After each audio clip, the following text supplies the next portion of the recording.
Bonjour, c'est Daniel Potier. La lecture que nous allons faire aujourd'hui se trouve dans l'évangile de Marc, au chapitre 5 et les versets 25 à 31. Voilà ce que nous découvrons. Or, une femme qui avait des pertes de sang depuis 12 ans vint par derrière dans la foule et toucha le bord du vêtement de Jésus. Un instant, l'hémorragie s'arrêta. Aussitôt, Jésus se retourna dans la foule et il demanda « Qui a touché mes vêtements ?» Ses disciples lui répondirent « Tu vois bien la foule qui t'écrase et tu demandes « Qui m'a touché ?» Cette femme va être guérie par le simple fait de prendre dans sa main le bord du vêtement de Jésus. Pourquoi elle et pas les autres ? Marc nous dit que la foule entière pressait Jésus, donc le touchait également. Au même titre, comment se fait-il que des personnes soient au contact de l'Évangile et que certaines vont recevoir des bénédictions et d'autres pas ? Tout est une question de foi. C'est ce que cette femme va dire au verset 28. « Si je touche au moins le bord de ses vêtements, je serai guérie. » Il n'y a pas de peut-être, il n'y a que des certitudes. Et le fait qu'elle précise le bord du vêtement est important.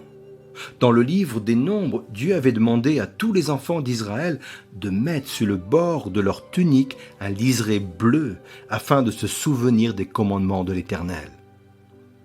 Elle a touché bien plus qu'un morceau de tissu. En réalité, elle a touché les commandements de Dieu. Elle a touché la parole de Dieu.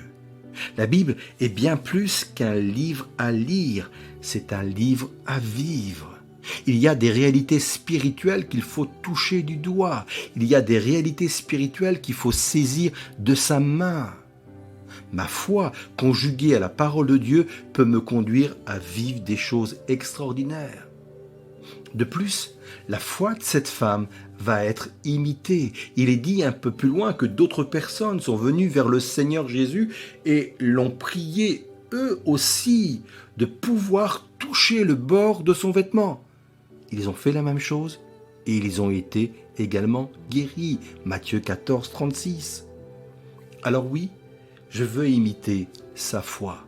Non seulement pour recevoir la grâce de Dieu, mais je souhaite également par mon acte, par mon geste, inspirer la foi de mes proches.